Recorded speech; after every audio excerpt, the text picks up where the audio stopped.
திருமாவளவன் அன்னைக்கு book release வந்திருந்தா நான் கூட எதுவும் பேசாம போயிருப்பேன். திருமாவளவன் பேசிட்டு போயிருப்பாரு, நான் பாட்டிக்கு விசிக்கு ஒர்க் பண்ணிட்டு போயிருப்பேன். இதுதான் நடந்திருக்கும். அதான் சொல்லல, ஒருத்தரை வந்து நீங்க ரொம்ப அடிக்க தலைவர் திருமாவளவன் வந்து இன்னி வரைக்கும் என் மேல கோபமே கிடையாது. நீ பட்ட கோபம்லாம் கரெக்ட் தான், ஆனா கூட்டணி பிரச்சனை ஆயிடுச்சு. தளபதி அவர்களோட இன்ஸ்டன்ட் ரியாக்ஷன், நீங்க ஒரு விஷயம் சொன்னதுக்கு அப்புறம் அவர் அப்படி நீங்க அதை பிரசன்ட் பண்ண விதத்தை ரசித்தா தளபதி அவர்கள் அந்த கான்வர்சேஷனுக்கு அப்புறம் என்ன சொன்னார்? இல்ல, அவர் எப்பவுமே ஷார்ட்டா தான் பேசுவாரு.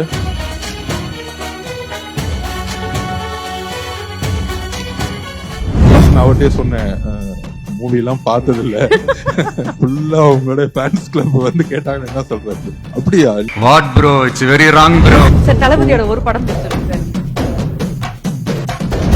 இந்த சினிமாவில நம்பர் 1 இன்னைக்கு நீங்க, அதாவது நரக உலகத்துல வந்து நீங்க கிங் ஆகணும்னு நினைக்கிறீங்க அப்படின்னு கேட்டேன். அப்ப என்கிட்ட பதிவு பண்ணது என்னன்னா, நம்ம முதன்மை சக்தியா வரும் பொழுது எல்லா அட்டாக்கும் உங்களை நோக்கி தான் வரும். எல்லாரும் அட்டாக் பண்ணுவாங்க. அதுக்கு ரெடியா இருக்கும்போது கேட்கும்போது நான் நம்பர் 1 இங்க இருக்கிறேன்னா அதுக்கு ஒரு பெரிய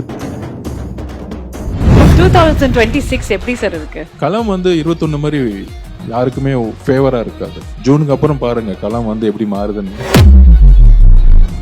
டிசம்பருக்கு முன்னாடி மக்கள் ஒரு புதிய அரசு வரும்னு பேசும் பொருளா, எல்லாரும் பேசும் பொருளா மாறும். ஃபீல்டுக்கு வரதுக்கு முன்னாடியே 20% இருக்கிறாங்க. ஃபீல்டுக்கு வந்துச்சுன்னா களம் மாற்றம் இல்ல, ஒட்டுமொத்த வரலாறு மாறும்.